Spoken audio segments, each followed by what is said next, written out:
بسم الله الرحمن الرحيم الحمد لله رب العالمين الحمد لله الذي يخرج الحي من الميت ويخرج الميت من الحي ويحيي الأرض بعد موتها وكذلك تخرجون نحمده تعالى ونستعينه ونستغفره ونعوذ بالله من شرور أنفسنا ومن سيئات أعمالنا من يهده الله فلا مضل له ومن يضلل فلا هادي له أشهد أن لا إله إلا الله وحده لا شريك له وأشهد أن محمدا عبده ورسوله اللهم صل على محمد وعلى آل محمد وصليت على إبراهيم وعلى آل إبراهيم إنك حميد مجيد اللهم بارك على محمد وعلى آل محمد كما باركت على إبراهيم وعلى آل إبراهيم إنك حميد مجيد ورضي اللهم عن الخلفاء الراشدين والصحابة أجمعين ومن تبعهم بإحسان إلى يوم الدين أما بعد السلام عليكم ورحمة الله وبركاته mes sœurs, mes frères fidèles, donc auditeurs et auditrices.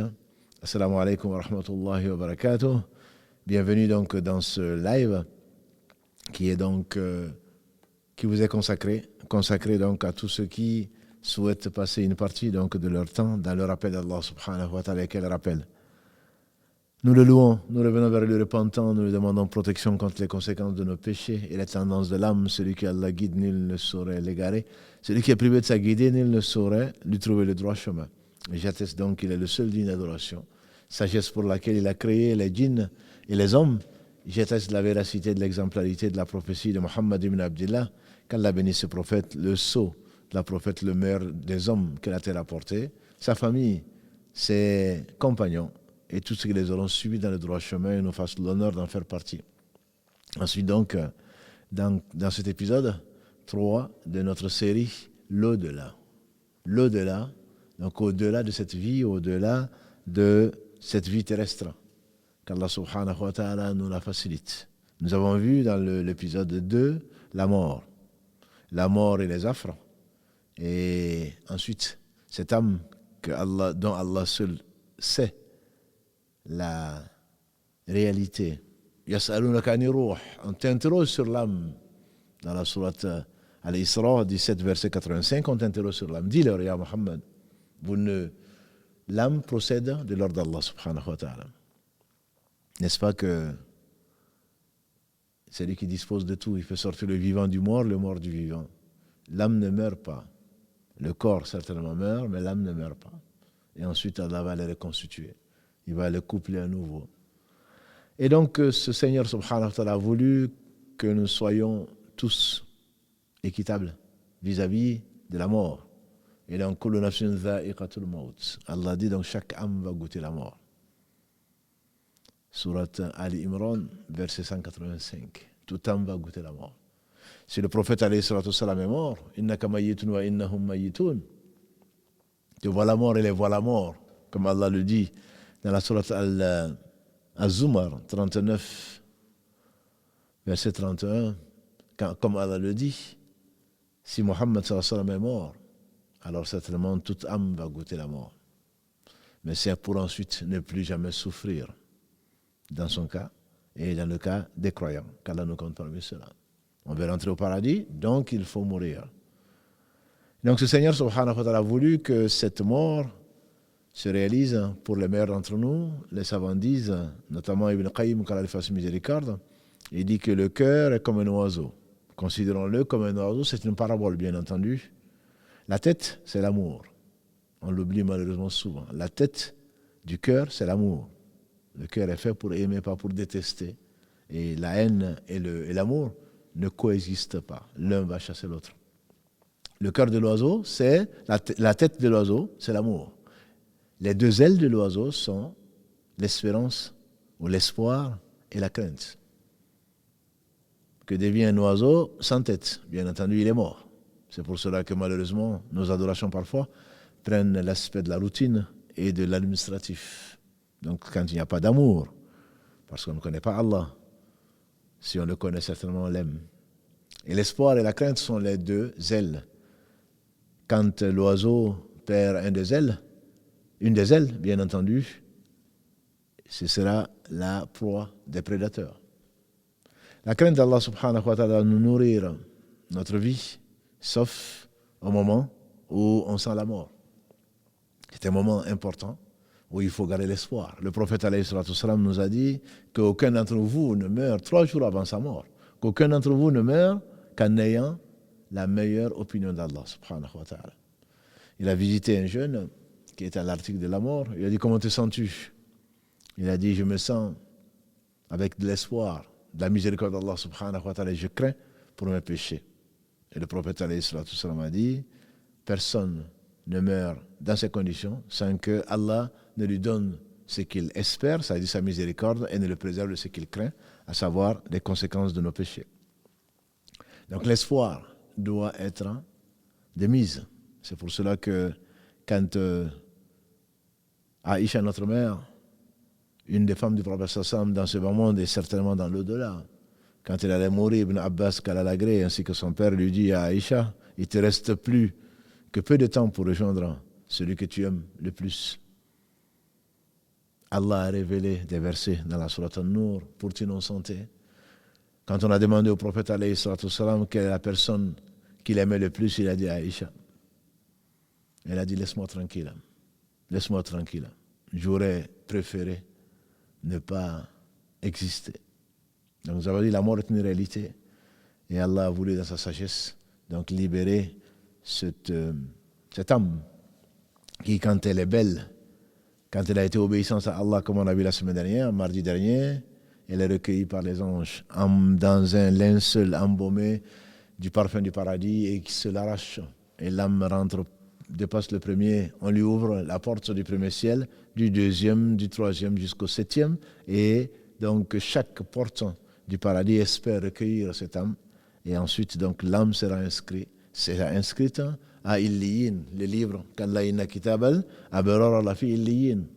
Les bienheureux, leur livre sera dans la hauteur.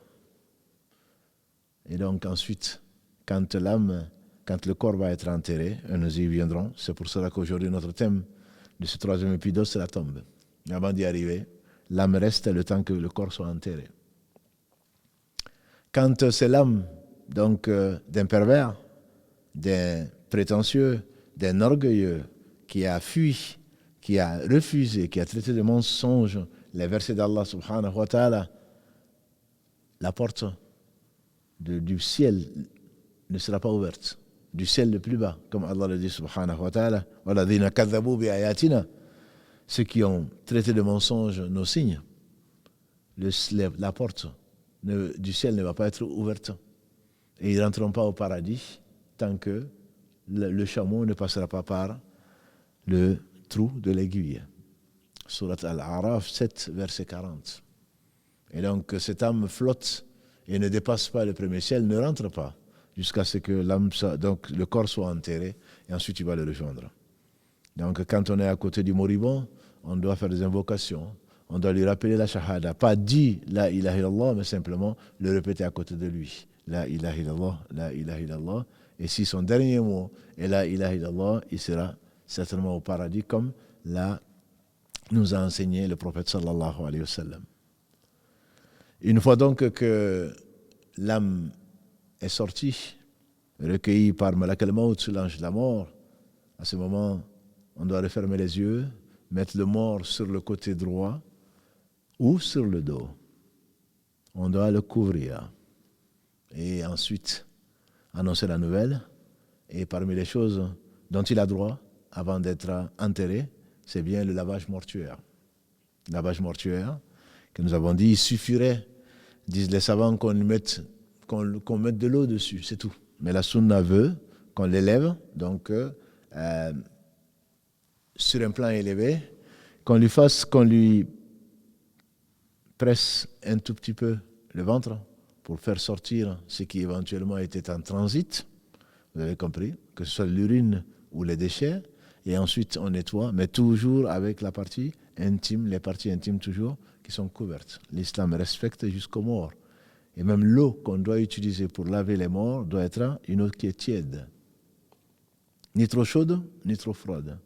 Et celui qui casse l'os ou un os d'un mort, c'est comme s'il avait cassé l'os d'un vivant. Donc c'est avec délicatesse. On essaye donc de laver, on va faire les petites ablutions. Et ensuite, on va faire les grandes ablutions, de haut en bas, à 3 reprises. Hein.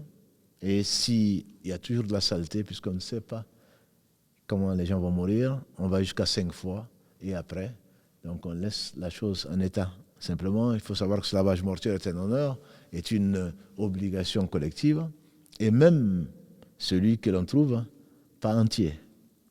Pour un accident ou en temps de Covid, quand on est pour une maladie donc contagieuse et nous interdit de toucher, on fait le tayammum au-dessus même donc de la poche en plastique ou autre dans laquelle donc le mort a été enseveli.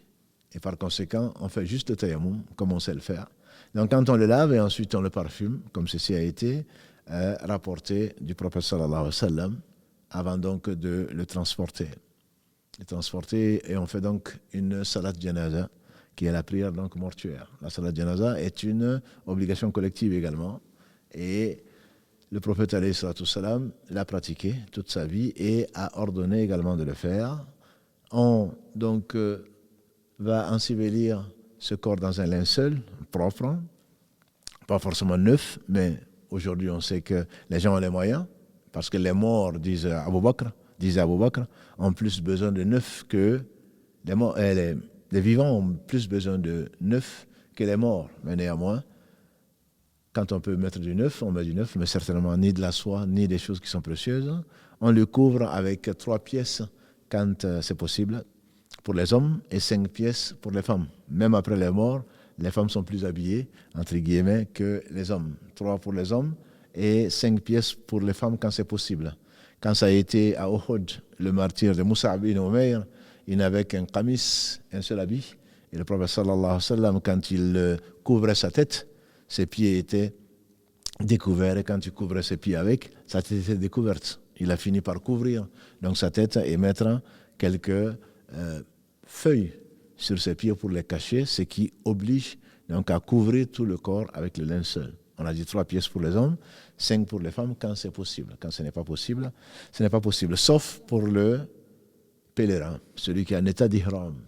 Celui qui est en état d'ihram, on le garde dans les 2 habits dans lesquels, si c'est un homme, bien sûr, dans les 2 habits dans lesquels il est mort. Parce qu'il va se relever et on ne lui couvre pas la tête. Comme ceci est interdit, on ne le parfume pas non plus. Comme ceci est interdit en état d'ihram, quand au jour du jugement dernier, il va se lever avec la talbiya, labaik Allahumma labaik. Il est mort dans cet état. On sait que beaucoup de familles ont été endeuillées il y a quelques années, notamment avec tout ce qui est arrivé à Mina.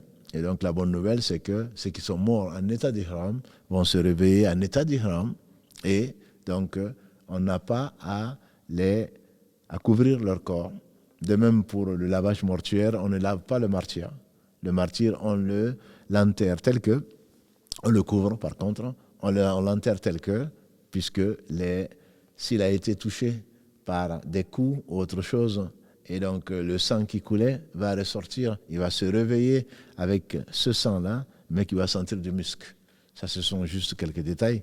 C'est pas sordide, c'est juste pour que les gens comprennent comment la religion elle est belle, et ce n'est pas tout à fait ce que les gens imaginent. Donc les morts sont vivants, et c'est pour cela qu'on va parler, Inch'Allah, de ce qui se passe dans la tombe. Avant d'y arriver donc, on va ensevelir les morts en général, et ensuite, on va les transporter. Donc, après avoir fait la prière, il est conseillé au moins de faire 3 rangs, parce que le prophète, qu'Allah le bénisse, il nous a dit que celui sur qui il y a 3 rangs de musulmans unitaristes, avec donc l'unicité d'Allah subhanahu wa ta'ala qui prie, Allah va lui faire miséricorde. De même, dans un autre hadith, quand il y a 40 musulmans qui prient sur une personne, donc Allah va lui faire miséricorde. Et ça, ce sont bien sûr quand c'est possible. Sinon, on fait 3 rangs. Et la prière est relativement simple pour ceux qui n'ont jamais fait cette prière-là. Il s'agit juste de l'imam qui va être sur le corps, au milieu quand c'est une femme, et au niveau des épaules quand c'est un homme, qui dit 4 en général, de 4 à 9 Allahu Akbar, 4 à 9 takbirat. Il dit, il n'y a pas de recours, il n'y a pas de soujoud, il n'y a pas donc de génuflexion, il n'y a pas de prosternation. Il dit donc Allahu Akbar, les orans qui sont derrière font de même.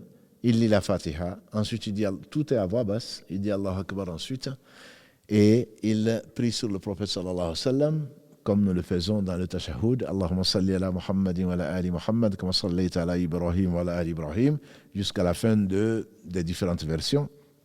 Ensuite, il dit un troisième takbir, Allahu Akbar, et il prie pour le mort et pour sa famille.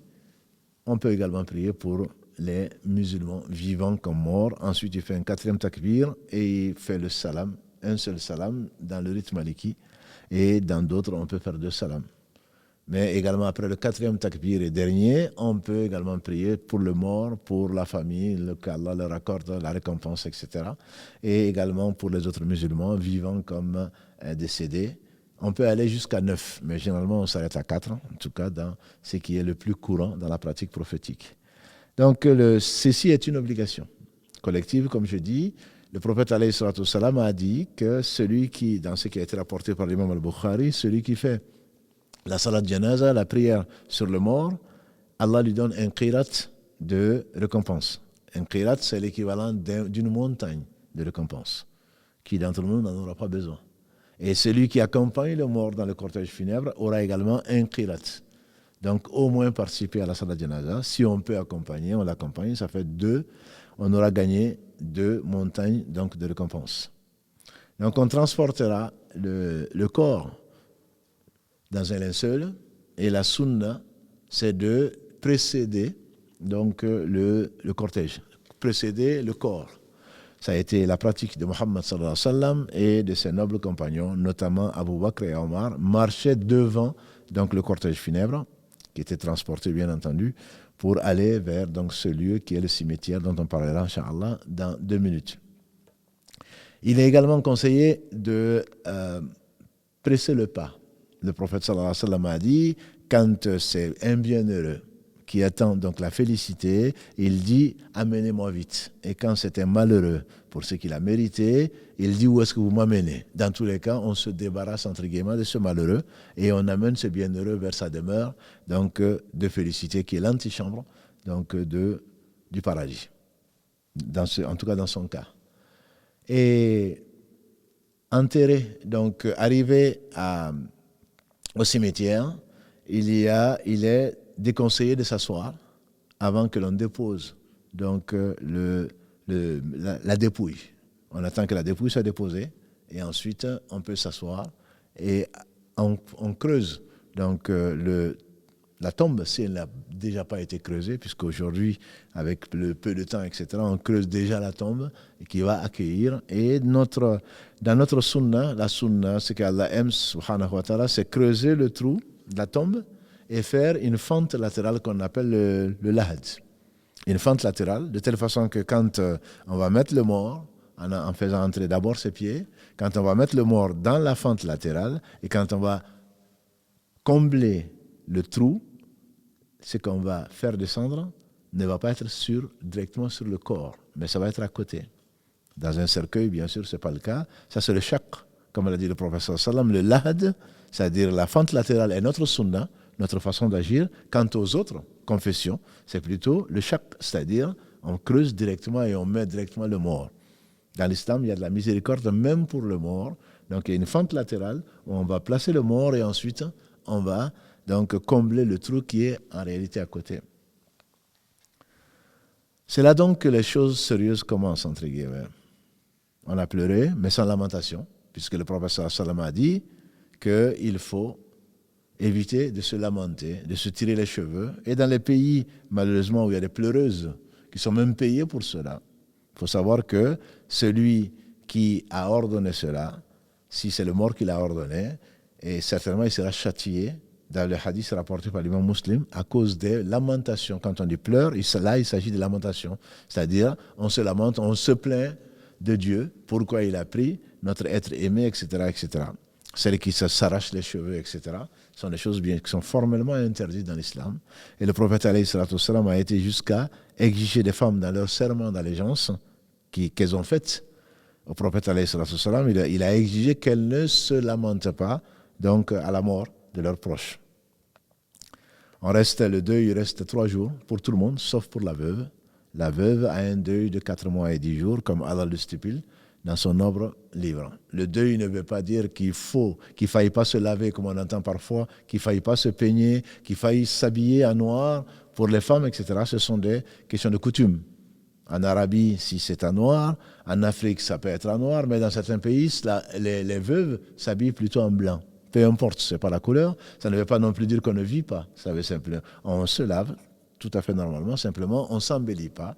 La veuve ne s'embellit pas, elle ne parle pas de mariage, elle n'étudie pas les propositions de ceux qui le souhaiteraient, et donc elle ne participe pas non plus au fait, y compris d'aller présenter ses condoléances, elle n'a pas à le faire.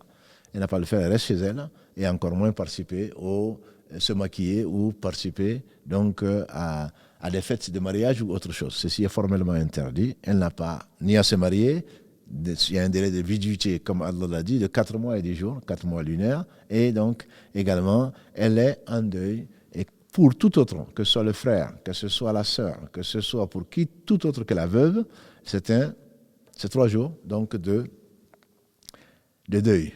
3 jours de deuil, où on est triste, bien entendu. Le temps donc que cette tristesse s'amenuise grâce à Allah subhanahu wa ta'ala. Et heureusement que ceci existe, c'est-à-dire l'oubli. Et ça, il y a une atténuation de la douleur grâce à Allah, autrement on ne vivrait pas.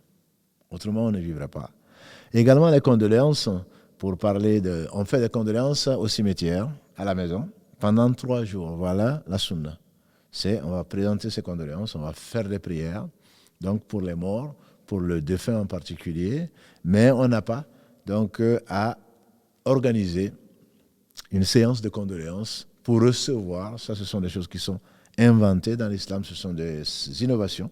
Il est interdit de s'asseoir quelque part et de faire venir pour recevoir les gens. On les reçoit pour ceux qui sont au cimetière, à la maison parce qu'on y est les gens qui viennent nous présenter les condoléances, c'est 3 jours, sauf pour l'absent. Pour l'absent, donc quelqu'un qui vient d'ailleurs, qui n'était pas là au moment de la mort, lui il peut présenter ses condoléances plus tard, mais la sunna, c'est de présenter ses condoléances donc dans les 3 jours à la famille du défunt. Ceci aide à supporter un peu plus donc cette tristesse. Mais celui qui se rappelle que tout appartient à Allah et que c'est certainement mieux pour le mort d'être dans cet état-là que s'il vivait. Le prophète alayhi salatu wassalam nous a dit que l'homme n'aime pas 2 choses et pourtant elles sont meilleures pour lui. Il dit la mort, parce que ça lui évite des tentations, parce que c'est la fin des tentations terrestres, ça lui évite des tentations qui pourraient éventuellement le faire sortir de l'islam. Il mourrait donc non musulman, et donc ce serait l'enfer, qu'Allah nous en préserve.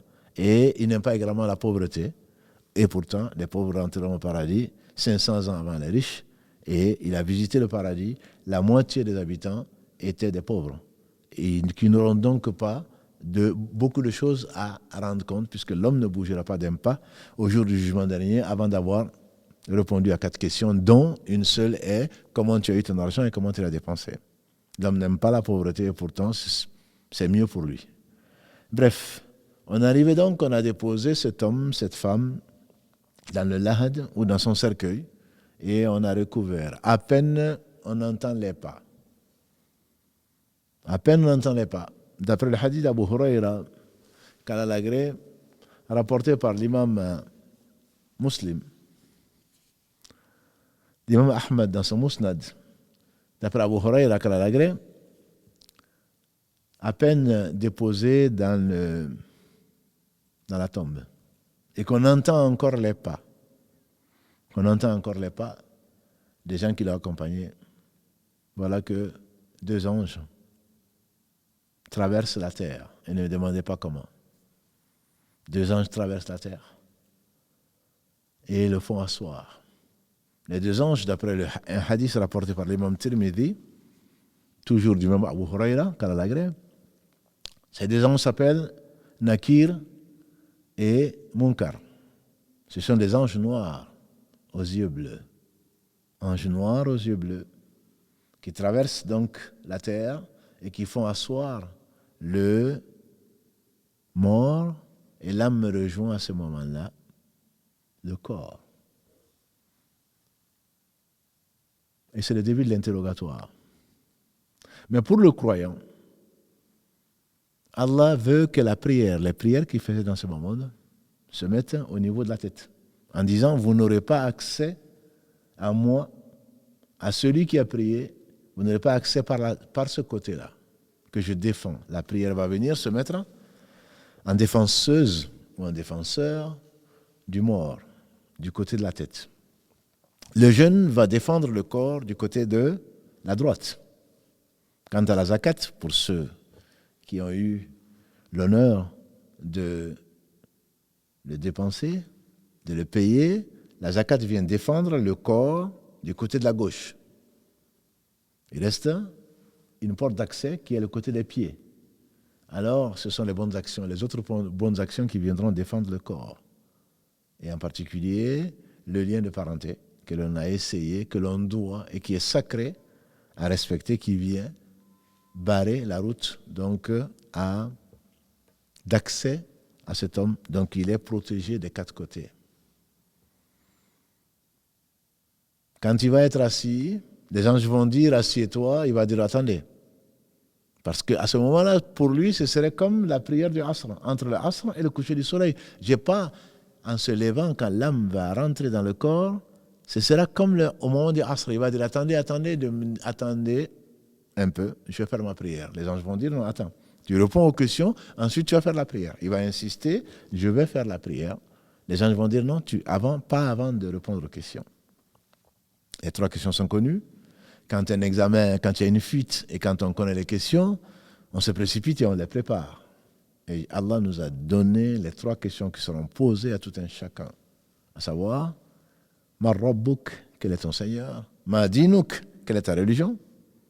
Et qu'est-ce que tu penses de cet homme s'agissant de Muhammad sallallahu alayhi wa sallam? Et qu'est-ce qu'il t'a appris? C'est là où ta vie sur terre va t'apporter. Ta sincérité sur terre va te protéger.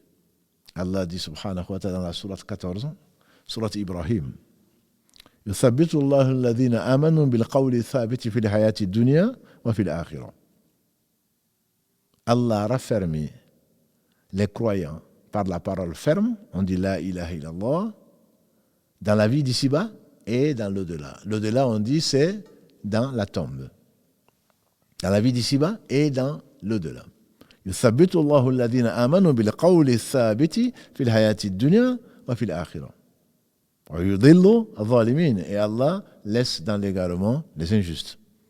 ويرفع الله ما يشاء. Et Allah fait ce qu'il veut.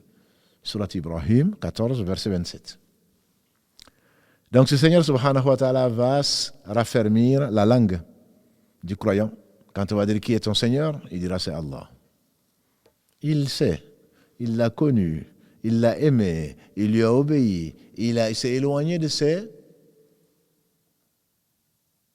désobéissance, de ses interdits, parce qu'il a su que Allah n'a rien ordonné si ce n'est le meilleur, l'indispensable. Allah ne veut pas faire souffrir le fils d'Adam. Mais il sait que c'est par ce moyen-là, comme la prière, le jeûne, ce qu'il n'aime pas ou qui lui cause des difficultés, c'est comme ça qu'il va être purifié. Il va mériter la proximité d'Allah.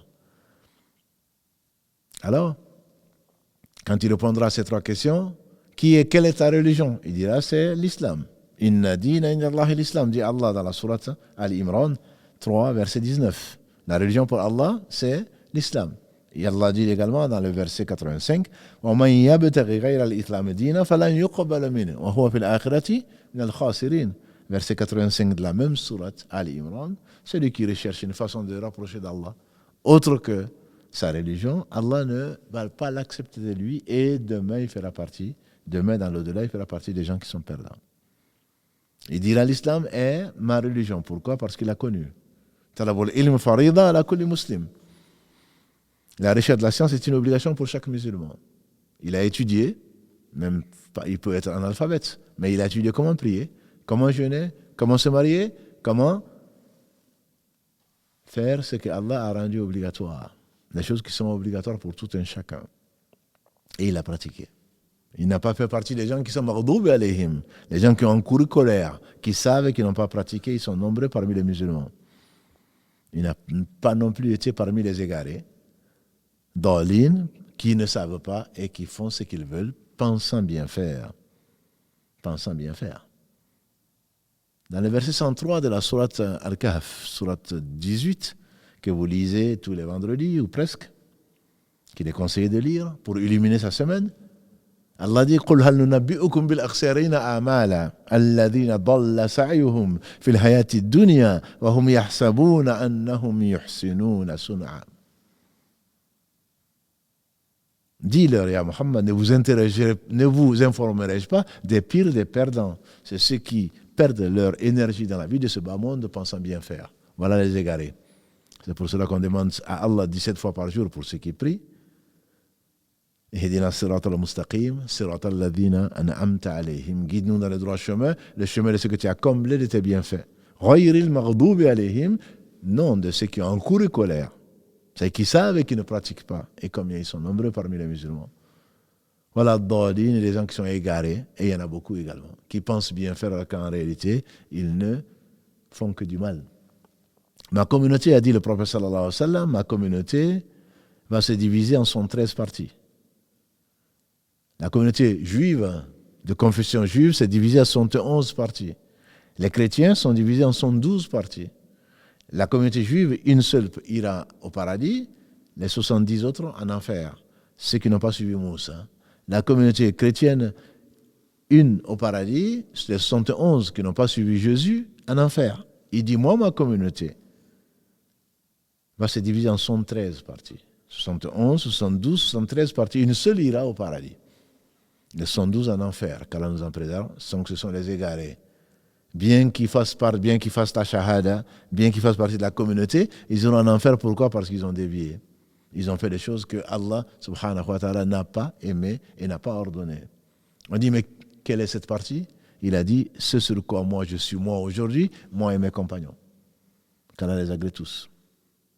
Et donc l'égarement amène à ceci. On veut bien faire alors qu'en réalité on fait mal. C'est pour cela qu'il ne faut pas suivre n'importe quel Satan, qu'il soit humain.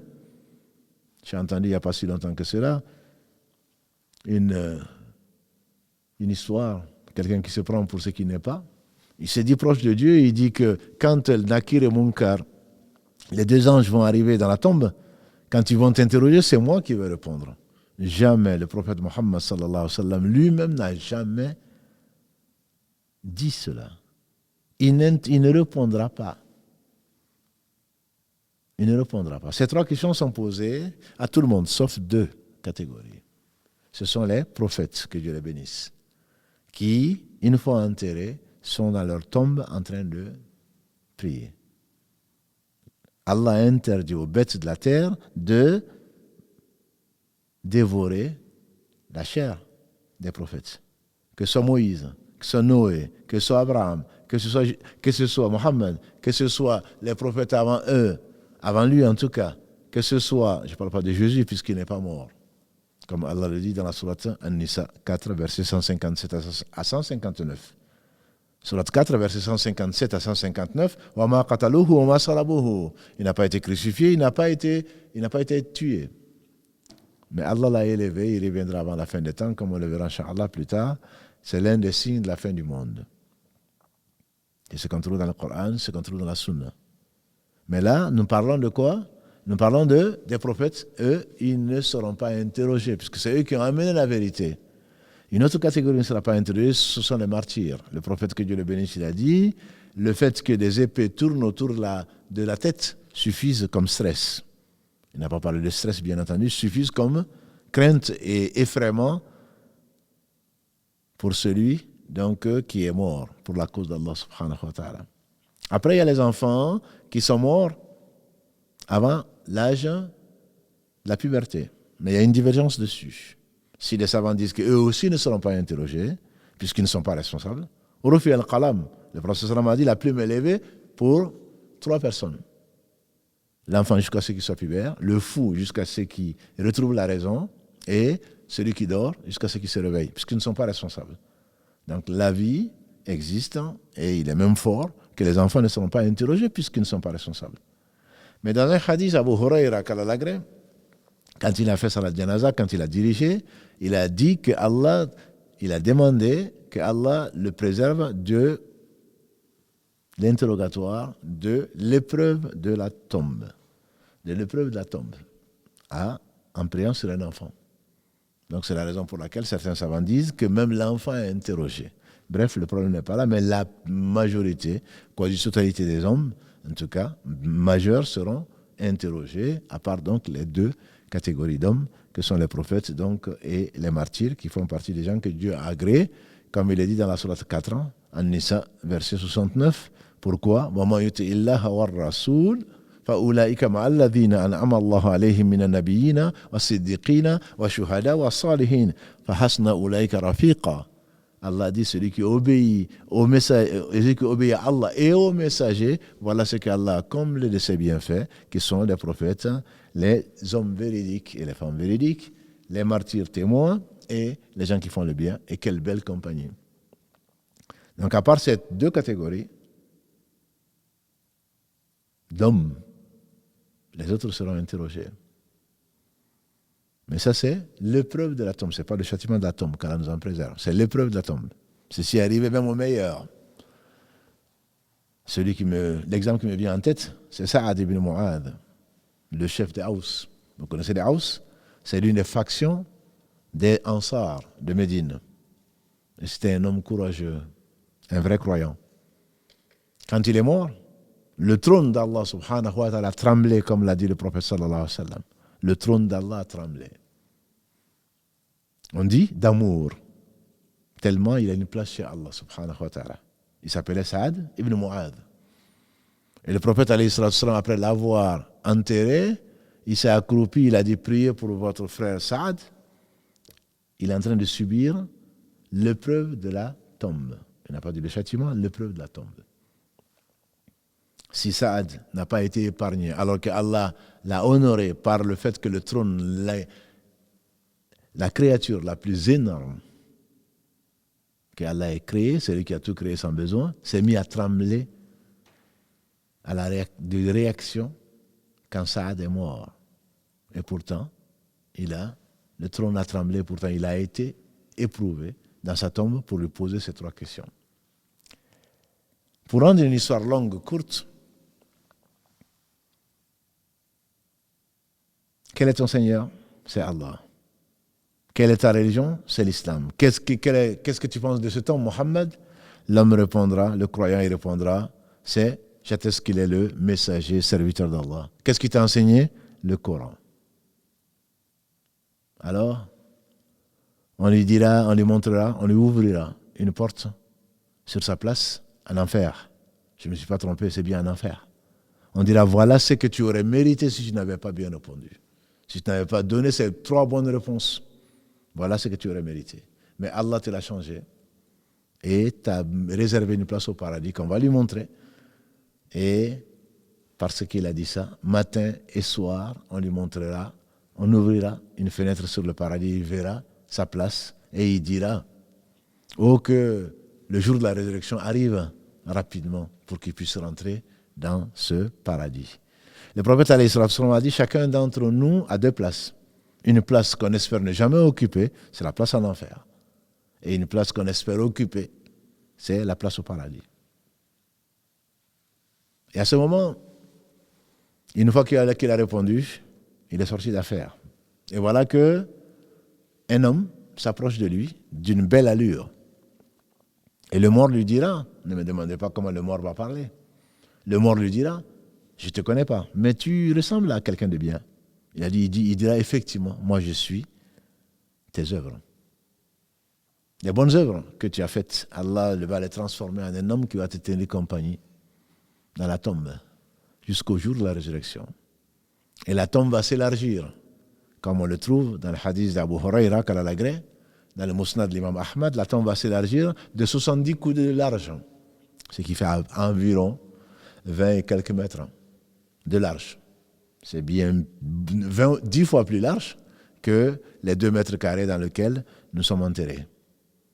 Et donc, Allah va dire, amenez-lui des tapis du paradis. On va amener des tapis verts du paradis. On va amener ce que réjouit le cœur, les yeux. Et ceci, c'est une vie que personne ne sait, dont personne ne sait la réalité. Mais pour t'en rendre compte, toi qui veux imaginer, rappelle-toi que tu fais parfois de beaux rêves et tu n'as même pas envie de te réveiller. En effet, le sommeil, c'est une petite mort. Ce n'est pas moi qui le dis. C'est Allah qui le dit dans la sourate Az-Zumar. Sourate 39, Allah dit Allahu yatawaffa anfusa hina mautiha wallati lam tamut fi manamiha. C'est Allah qui reprend les âmes quand elles meurent, et également celles qui ne meurent pas pendant leur sommeil. Donc l'âme qui se promène, et tu vas dans les délices, et le rêve pieux fait partie est un 46e de la prophétie, comme l'a dit le prophète sallallahu alayhi wa sallam. Alors, la vie qui est dans la tombe, personne ne sait sa réalité, concrètement, sauf ceux qui la vivent, bien sûr, en compagnie donc de cet homme qui sont ses œuvres, qui sont ses œuvres personnifiées. Et là donc, il est pressé que le jour du jugement dernier arrive. Quant à l'incroyant, quant à celui qui ne croit pas, quant à celui qui ne croit pas à Mohammed, qu'Allah le bénisse, quant à celui qui a adopté un autre mode de vie que celui que Allah a agréé, Nakir et Munkar, ces anges noirs aux yeux bleus, viennent en grondant. Quel est ton Seigneur? Quelle est ta religion? Qu'est-ce que tu penses de cet homme? Aux 3 questions, il répondra la adhéré. La adhéré. La adhéré. Oh, je ne sais pas. Quant à l'hypocrite qui attestait, qui priait, qui jeûnait, mais en réalité qui ne croyait pas, il dira, je n'ai fait que répéter ce que les autres disaient. Je ne sais pas. Parce que le cœur ne sait pas. C'est le cœur qui parle ce jour-là. Alors, ils diront, tu n'as pas su lire, tu n'as rien appris. On lui montrera sa place au paradis.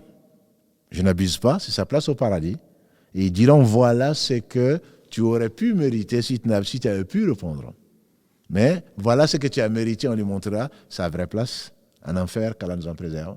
Et matin et soir, on lui ouvre une fenêtre sur la chaleur torride, sur les châtiments de l'enfer qu'il verra de ses propres yeux et qu'il va vivre matin et soir. Et ensuite, il y a un homme qui va lui tenir compagnie, qui va venir, il va dire, je ne te connais pas, mais tu ne ressembles vraiment pas à quelqu'un de bien.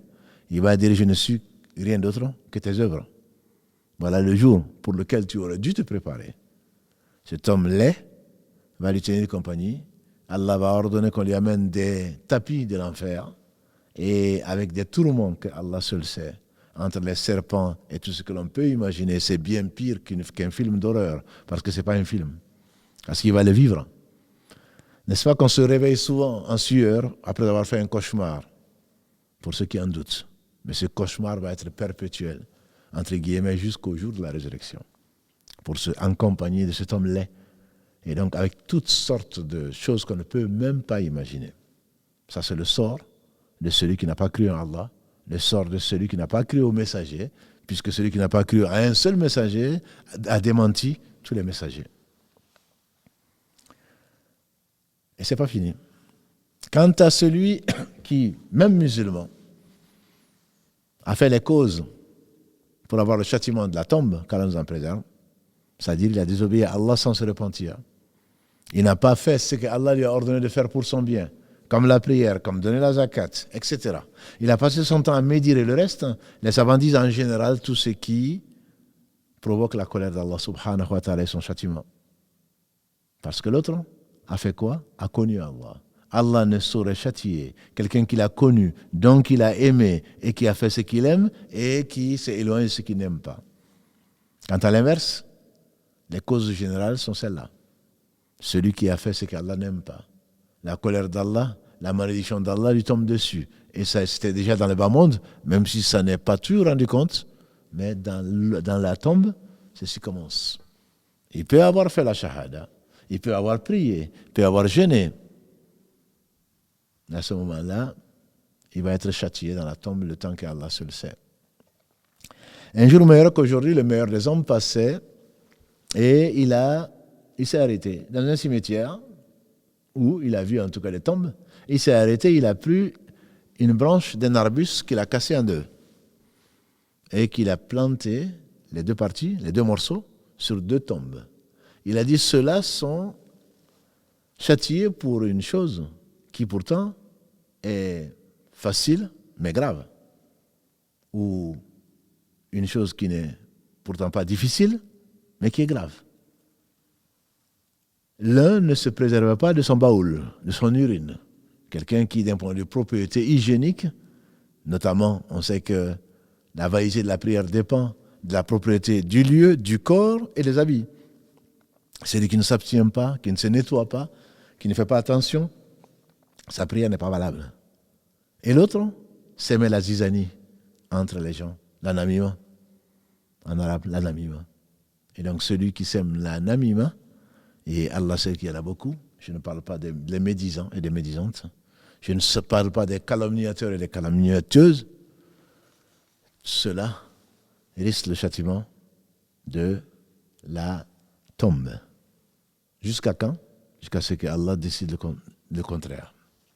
Pour les gens qui n'ont pas cru à un seul messager, qui n'ont pas cru au jour du jugement dernier, qui n'ont pas cru à la vie après la mort, qui n'ont pas cru en Allah, qui n'ont pas cru en ses livres, qui n'ont pas cru au destin, ceux-là certainement seront châtiés jusqu'à la fin des temps.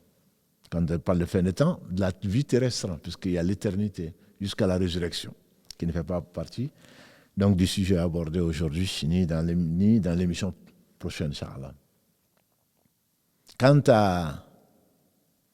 aux musulmans, pécheurs, aux injustes, qui ne sont pas repentis avant, il se peut que le châtiment dure jusqu'au jour du jugement dernier.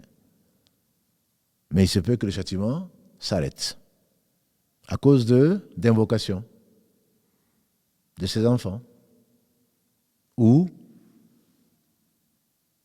des gens qui ont fait le hajj à sa place, des gens qui ont, ou à cause du bien qu'il a laissé comme un enseignement, comme un puits qu'il a creusé, sadaqa jariya, etc., qui peuvent lui profiter après. Mais sachez, mes frères et mes sœurs, qu'il y a des péchés qui ne meurent pas. Il y a des péchés qui ne meurent pas. Celui qui a laissé une mauvaise pratique, entraînant les gens dans la désobéissance à Allah, quelle qu'elle soit, alors qu'il est dans la tombe, les péchés lui remontent.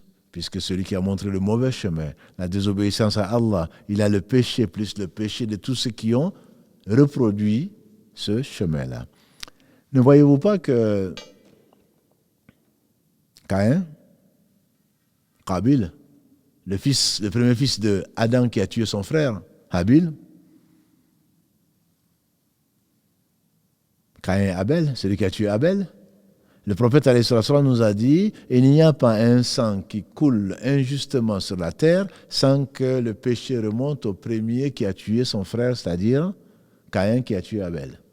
Si tu laisses derrière toi des CD de je ne sais quoi d'autre, tu laisses derrière toi une pratique que les gens ont suivie en voulant bien faire, ignorant que tu étais, si tu ne reviens pas vers Allah avant de mourir, alors tous les gens qui vont suivre ce chemin, notamment les 72 parties de l'islam qui sont égarés, toi qui les as entraînés dedans, ou qui a transformé, ou qui a transmis, ou qui a enseigné ces pratiques qui ne sont pas des pratiques de l'islam, tu ne vas pas dormir tranquille. Si on peut parler de dormir dans la tombe. Il y a des péchés qui ne meurent pas. Donc il y a des gens qui, grâce à Allah, au travers des invocations, au travers des sadaqat, des bonnes actions que les gens feront après eux, Allah peut leur pardonner. Et celui qui n'a pas été châtié, qu'Allah nous compte parmi ceux-là, celui-là ne sera pas châtié par l'enfer. Celui qui a été châtié dans la tombe, si Allah veut, le jour du jugement dernier, il ne sera plus châtié puisqu'il a déjà été châtié dans la tombe. Mais celui qui a été châtié dans la tombe jusqu'au jour du jugement dernier, certainement, risque fort d'être châtié dans l'enfer pour le temps qu'Allah seul sait. S'il est mort monothéiste, il sera châtié jusqu'à payer son injustice. Si ce n'est pas le cas, c'est pour l'éternité qu'Allah subhanahu wa ta'ala nous en préserve. Il y a une vraie vie, mais c'est l'antichambre. Ce sera soit le paradis, soit l'enfer et le paradis pour les injustes, ou alors l'enfer pour l'éternité. Voilà les trois. Il y a trois mondes dans l'islam. Il y a le monde terrestre, et il y a le monde intermédiaire qu'on appelle le barzakh. Barzakh, c'est, Allah le mentionne dans la sourate al-Mu'minun, sourate 23, verset 100.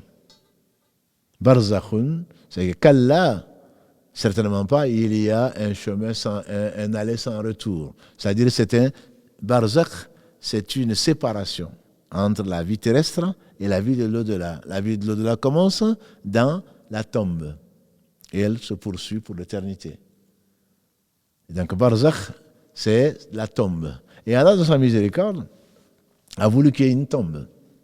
Vous savez qu'on parlait de Caïn et d'Abel. Quand Caïn a tué Abel par jalousie, puisque les deux, comme Allah le dit dans la sourate Al-Ma'ida, sourate 5, versets 27 et suivants, quand Allah dit de narrer, Ya Muhammad, narre-leur l'histoire des deux fils d'Adam, les deux ont investi, ont fait des dons, et Allah a accepté de l'un et pas de l'autre.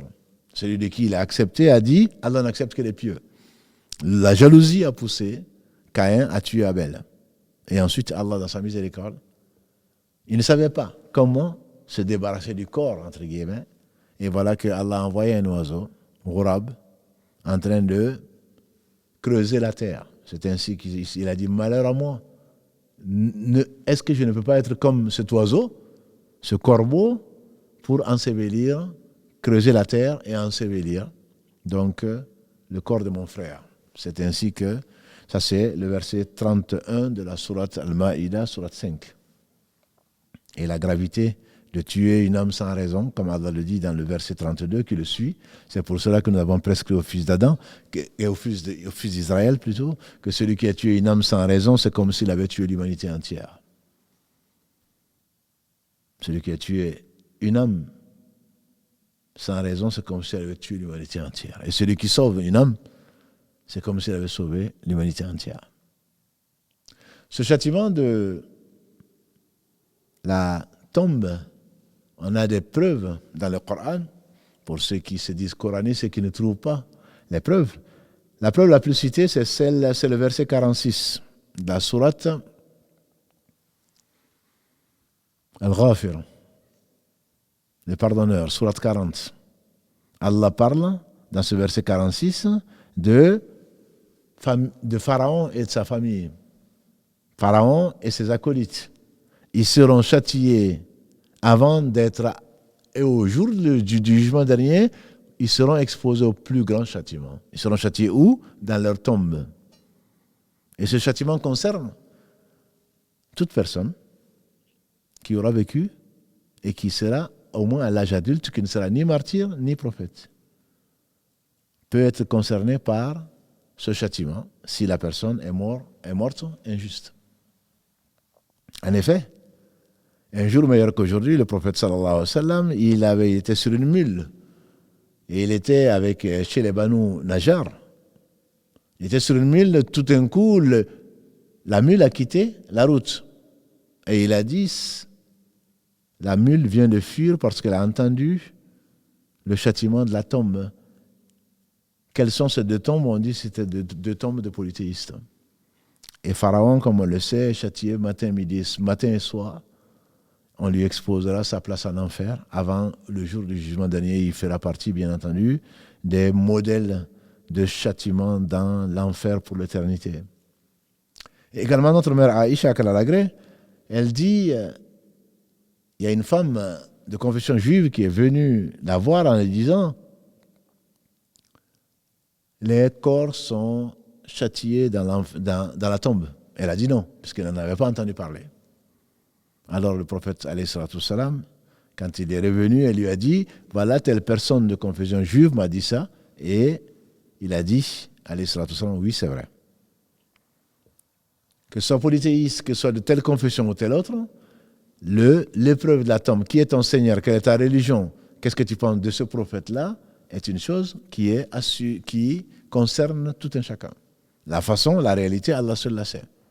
Mais, ce qui est certain, c'est que Allah nous a informés de cela. Pourquoi? Pour qu'on soit averti, parce qu'il est miséricordieux, pour qu'on se prépare à cette épreuve, qui est l'une des épreuves terribles. Le prophète alayhi salatu salam nous a dit, ne négligez pas, à la fin de chaque prière, de demander à Allah protection contre 4 choses. Allahumma inni a'udhu bika min adhab jahannam. ومن عذاب القبر ومن فتنة المحيا والممات ومن شر فتنة المسيح الدجال. Oh Allah, je te demande protection contre le châtiment de l'enfer, contre le châtiment de la tombe, pas l'épreuve, le châtiment de la tombe, contre les tentations de la vie et de la mort et contre les maux des tentations de l'Antéchrist. On en parlera, Inch'Allah, de l'Antéchrist plus tard, parmi les grands signes de la fin du monde. Ce sont des choses, donc, quand tu le sais, et qu'Allah bénisse Mohammed, qui nous a apporté ceci, qui nous a informé de cela et qui nous a enseigné tout le bien. Je me demande, sincèrement, toi qui crois à la tombe, toi qui crois à l'épreuve de la tombe, à laquelle tu feras probablement face, si tu n'es pas mort martyr en tout cas, comment tu peux prier sans demander à Allah subhanahu wa ta'ala de te protéger contre au moins le châtiment de la tombe. Celui qui est protégé contre le châtiment de la tombe sera protégé contre le châtiment de l'enfer. Et celui qui est protégé contre le châtiment de l'enfer sera certainement par la miséricorde d'Allah un des habitants du paradis. Le minimum. Non, mais on peut se poser la question comme certains jeunes et moins jeunes. Et quand on ne sait pas lire, et quand on ne parle pas arabe, ces anges vont-ils parler arabe? L'épreuve de la tombe, les 3 questions seront posées dans toutes les langues. Tu comprendras. Il n'y en a pas besoin ce jour-là de poser la question, je ne comprends pas. Que tu sois analphabète, que tu sois arabe ou non arabe, que tu sois chinois ou américain, que tu sois africain ou que tu sois européen, tu comprendras la langue qui va t'être adressée, dans laquelle les anges vont t'adresser et tu seras obligé de répondre ou tu ne sauras pas répondre. Allah raffermira les croyants par la parole ferme dans la vie de ce bas monde et dans l'au-delà. Si Allah subhanahu wa ta'ala nous afferme, si Allah subhanahu wa ta'ala par miséricorde nous dit et nous montre comment nous protéger contre ce châtiment-là, il est vraiment le miséricordieux. Donc cela veut dire que tu dois y croire. Cela veut dire, le prophète alayhi salatu salam, il nous a dit quoi?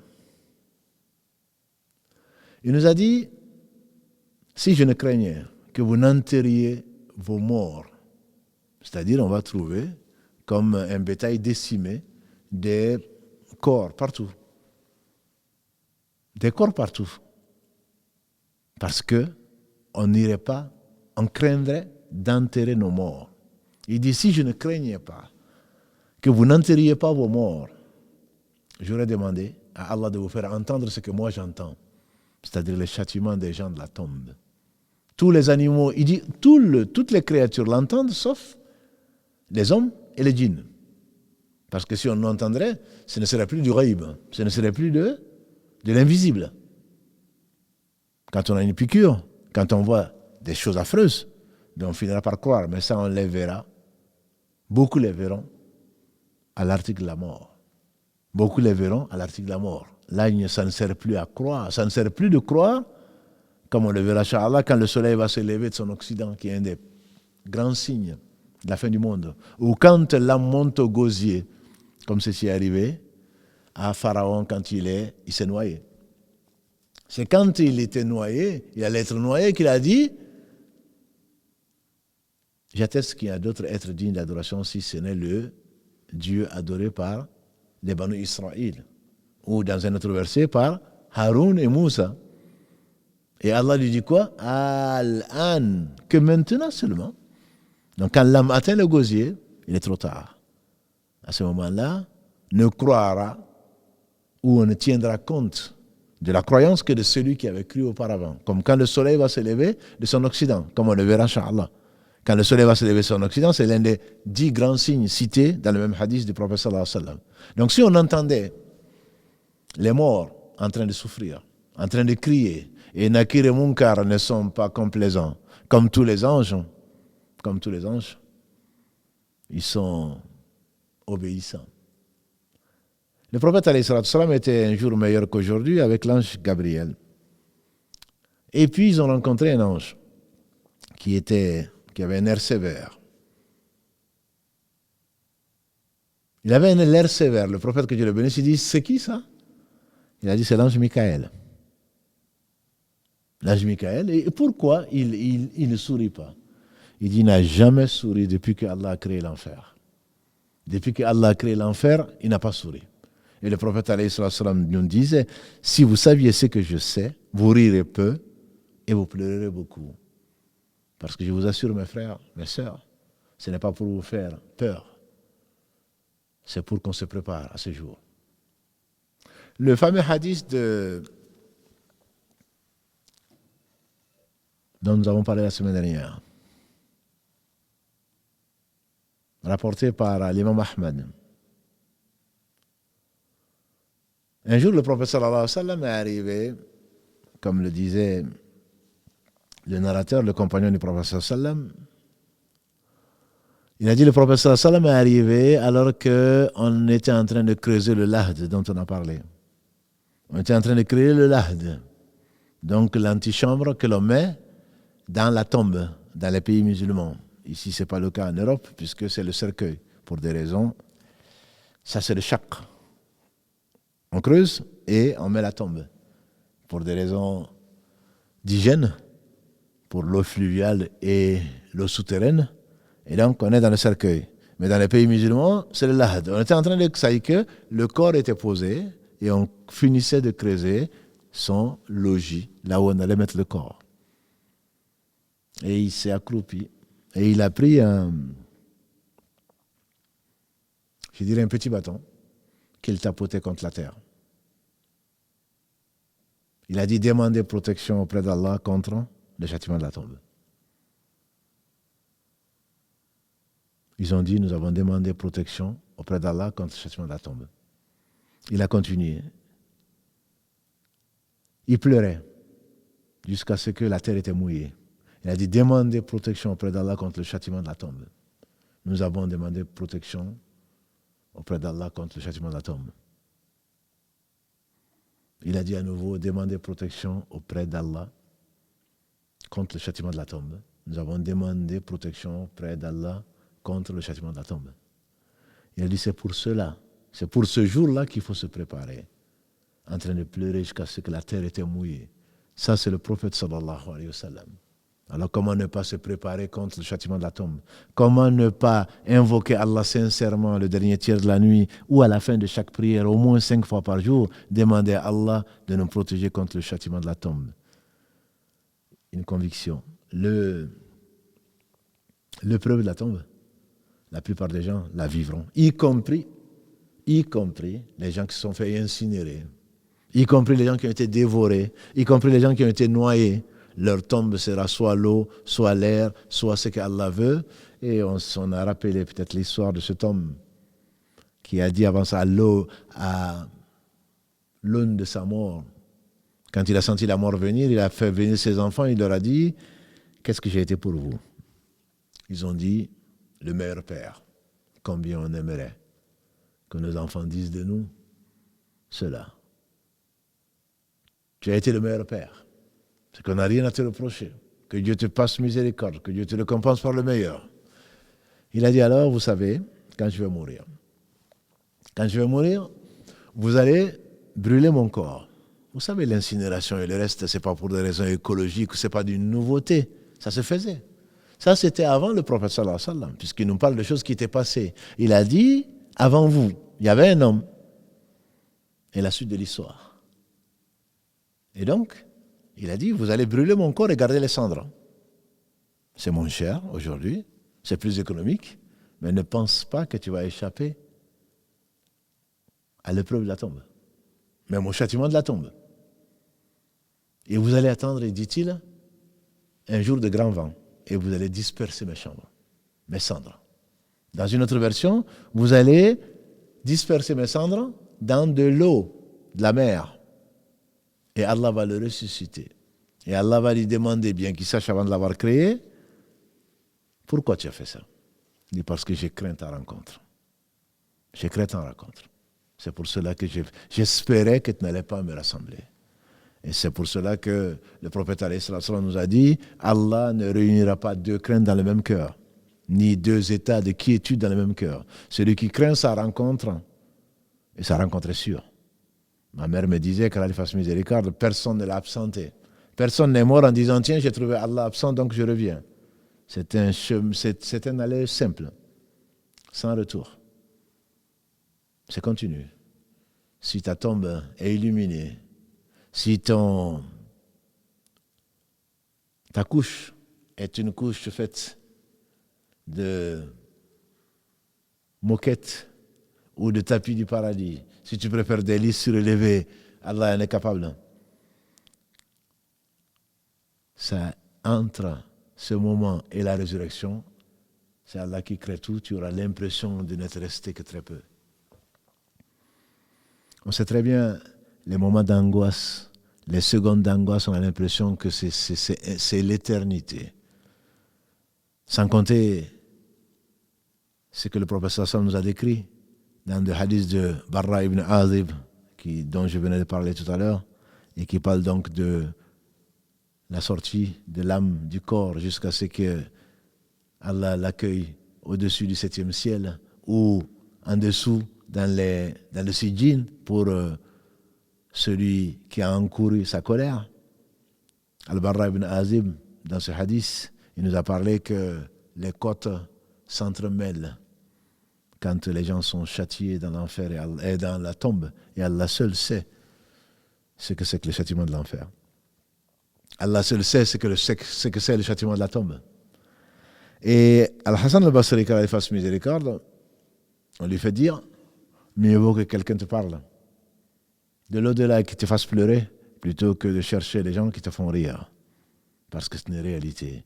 Quand tu vois Muhammad sallallahu alayhi wa sallam, qui est en train de prier dans sa tombe aujourd'hui, et qui demandait protection auprès d'Allah contre le châtiment de la tombe, de raffermir son cœur sur sa religion, alors qui donc peut penser que sa place est au paradis, alors qu'eux, ils étaient assurés, ils sont même assurés d'aller au paradis, qui n'auront pas de châtiment, même pas l'épreuve de la tombe. Quant à nous, en tout cas la plupart d'entre nous, nous sommes appelés à rendre compte dans la tombe avant l'au-delà de l'état de nos cœurs. Est-ce que ta vie a été celle de quelqu'un qui a connu son Seigneur? C'est quand tu as connu ton Seigneur, forcément, tu es heureux dans ce bas monde, avant l'au-delà. L'imam Ibn Taymiyyah, quand il fasse miséricorde, le cheikh de l'islam, il disait, il y a deux paradis. Il y a un paradis terrestre, avant le paradis céleste, au 7e ciel. Celui qui ne rentre pas dans le paradis, dans ce bas monde, il craint pour lui qu'il ne rentre pas dans le paradis céleste. Ce paradis, c'est quoi? C'est la connaissance d'Allah. C'est l'amour d'Allah. C'est la compagnie d'Allah. C'est la nostalgie presque de le rencontrer. Mais aucun d'entre vous, a dit le professeur sallam, qu'aucun d'entre vous ne cherche, ne demande la mort, même si les choses sont difficiles comme ceux qui se suicident. Et celui qui se suicide, certainement, comme vous le savez, sera châtié dans l'enfer par ce par quoi il s'est suicidé, même s'il est mort musulman, parce que c'est le désespoir. Il faut avoir cet espoir, tout en pleurant sur nos péchés, tout en craignant les conséquences de nos péchés. Et Allah seul sait. Vous savez, le prophète alayhi salatu wassalam, son discours qu'on appelle Khutbatul Haja, Inna alhamdulillahi nahmaduhu wa nasta'inuhu wa nastaghfiruhu, que l'on dit au début, il disait wa na'udhu billahi min shururi anfusina wa min sayyiati a'malina. Wa na'udhu billahi min shururi anfusina. Chercher protection auprès d'Allah contre les conséquences de nos péchés, les tendances de l'âme. Les péchés ont des conséquences. Donc on doit craindre pour ces conséquences-là. C'est pour cela que celui qui craint la rencontre de son Seigneur, même si cette crainte est plus que justifiée, Allah sait que celui qui le craint, c'est qu'il le connaît. On ne peut pas connaître Allah sans l'aimer, on ne peut pas connaître Allah sans le craindre. Celui qui ne craint pas Allah le craindra au jour du jugement dernier, ou peut-être déjà dans la tombe, avant le jour du jugement dernier. Mais celui qui espère la rencontre de son Seigneur, mais qui la craint, certainement Allah va le rassurer. Avec l'ange de la mort, alayhi salam, et ensuite, quand son corps sera rejoint par son âme et qui pourra répondre aux 3 questions et qui verra alors cette frayeur qui est sa place en enfer qu'il n'occupera pas. Vous savez, mes sœurs et mes frères, quand on voit à quoi on a échappé, le plaisir est décuplé. Quand on dit rentre au paradis, ou quand on dit voilà ta récompense, tu es certainement content. Mais quand on te montre ce que tu as évité, certainement ton plaisir devient encore plus grand. Et si à l'inverse, on te dit voilà ce que tu aurais pu occuper, et on te montre d'abord ce que tu ne vas jamais occuper, alors la déception, la tristesse, le regret qui devient alors remords, si je savais, mais ça ne servira à ce moment à rien. Donc on va prier Allah subhanahu wa ta'ala de nous préserver du châtiment de la tombe. Celui qui est préservé du châtiment de la tombe sera préservé du châtiment de l'enfer. Nous non-arabes, même les francophones, ce n'est quand même pas difficile d'apprendre. Allahumma inni a'udhu bika min adhab al-qabr. Allahumma inni a'udhu bika min adhab al-qabr. Même si on n'apprend pas les 4 en même temps, si on n'apprend qu'un, c'est le début du bonheur. Allahumma inni, oh Allah, je te demande, inni a'udhu bika, je demande protection, min adhab al-qabr, contre le châtiment de la tombe. Et si tu veux rajouter, wa a'udhu bika min adhab jahannam, et je te demande protection contre le châtiment de l'enfer. Le reste viendra, Inch'Allah. Qu'Allah subhanahu wa ta'ala nous l'inspire, puisque toute inspiration bonne vient d'Allah subhanahu wa ta'ala. Et qu'on essaie au moins de le dire après chaque prière, c'est quand le prophète alayhi sallam a dit Dubur kull salah, c'est-à-dire c'est après avoir prié sur Muhammad sallallahu alayhi wa sallam, la prière ibrahimi, et avant de dire le salam. C'est l'endroit où il faut le faire. Mais tu peux également le faire dans ta prosternation. Tu peux également le faire quand tu te sens sincère, quand tu es en train de pleurer ou pas. Et quand tu vois ce que tu n'aimes pas, si Allah te le rappelle, tu peux demander également. Il n'y a pas de moment pour faire les invocations, mais il y a des moments privilégiés pour faire les invocations. Chaque fois que tu te sens sincère, alors ne nous oublie pas dans tes prières. Ne t'oublie pas, bien entendu, mais ne nous oublie pas. N'oublie pas tes parents qui peut-être sont décédés et qui, peut-être que leur châtiment va s'arrêter s'ils ont été châtiés, parce qu'Allah est juste. Celui qui meurt injuste mérite le châtiment d'Allah. Et cela commence dans la tombe. N'oublie pas tes parents. On a demandé à mieux que moi, de la 2e génération, est-ce que Allah nous demande de prier pour nos parents? Combien de fois faut-il le faire? Il aurait répondu, j'espère que Allah ne va pas nous châtier ou nous punir si nous prions 5 fois pour eux. Ça veut dire quoi? Ça veut dire que je te plains. Je te qualifierai d'ingrat et d'ingrate si tu as des parents morts musulmans et que tu ne pries pas pour eux à chaque prière obligatoire. À chaque prière obligatoire. Toi qui ne fais pas la prière, réveille-toi. Réveille-toi. Quand les anges Nakir et Munkar vont arriver, qu'est-ce qui va te protéger au niveau de la tête, si ce n'est la prière? Toi qui ne donnes pas la zakat, qu'est-ce qui va te protéger du côté gauche? Toi qui ne jeûnes pas, qu'est-ce qui va te protéger du côté droit? Toi qui es fâché contre ton père, contre ta mère, contre tes frères, contre tes oncles, contre tes tantes, toi qui as coupé le lien de sang, qu'est-ce qui va te protéger du côté des pieds? Qu'est-ce qui va te protéger au niveau de la tombe? Qu'est-ce qui va te protéger ensuite au niveau de la traversée du pont jeté sur l'enfer? C'est le lien de parenté qui sera là pour demander à Allah subhanahu wa ta'ala de te protéger contre son châtiment que tu as certainement mérité. Qu'Allah subhanahu wa ta'ala nous protège contre les tendances de nos âmes et les conséquences de nos péchés. Il est encore temps, puisqu'on n'a pas encore rencontré l'ange de la mort, il est encore temps de revenir vers Allah repentant. Qu'Allah bénisse Muhammad, par qui Allah nous a apporté tout le bien. Qui bénisse sa famille, qui bénisse ses compagnons, par qui Allah nous a transféré, Allah nous a informé de ce qu'il nous a laissé Et tous les savants par qui Allah a purifié cette religion, l'a maintenue et nous l'a transmise.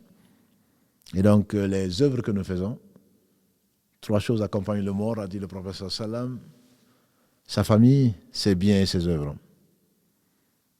C'est que l'homme va regretter, certainement, même s'il est au paradis, n'avoir pas fait plus d'œuvres. Donc, il est temps d'œuvrer. Il est temps, avant de prendre le lit, avant de se mettre au lit, une petite mort, tu ne sais pas si tu vas te réveiller, tu ne contrôles rien du tout. Il est temps de revenir vers Allah repentant, de lui demander pardon et de lui demander la protection contre son courroux et d'être résolu à ne plus commettre les péchés qui ont jalonné notre journée et notre nuit. Et il se peut alors que quand on se réveille ou qu'on ne se réveille pas, il se peut qu'Allah subhanahu wa ta'ala nous pardonne et nous conduise dans une vie meilleure le lendemain, qu'on espère meilleure que la veille, et la tombe, qu'elle soit meilleure pour nous et que ce soit un lieu et un séjour accueillant comme Allah seul peut l'accorder. سبحانك اللهم وبحمدك أشهد أن لا إله إلا أنت أستغفرك وأتوب إليك سبحان ربك رب العزة عما يصفون والسلام على المرسلين والحمد لله رب العالمين. Le prochain live, donc, c'est samedi sur la famille en islam. Et mardi prochain, Inch'Allah, notre rendez-vous sera sur les signes de la fin du monde, puisqu'on a vu aujourd'hui, après la mort, ce qui attend la tombe, et eux, ils attendent la fin du monde. Ils attendent la fin du monde. Donc ce sera, Inch'Allah, sur les signes de la fin du monde. Qu'Allah bénisse votre nuit, votre vie, vos familles et vos biens. Wassalamu alaikum wa rahmatullahi wa barakatuh.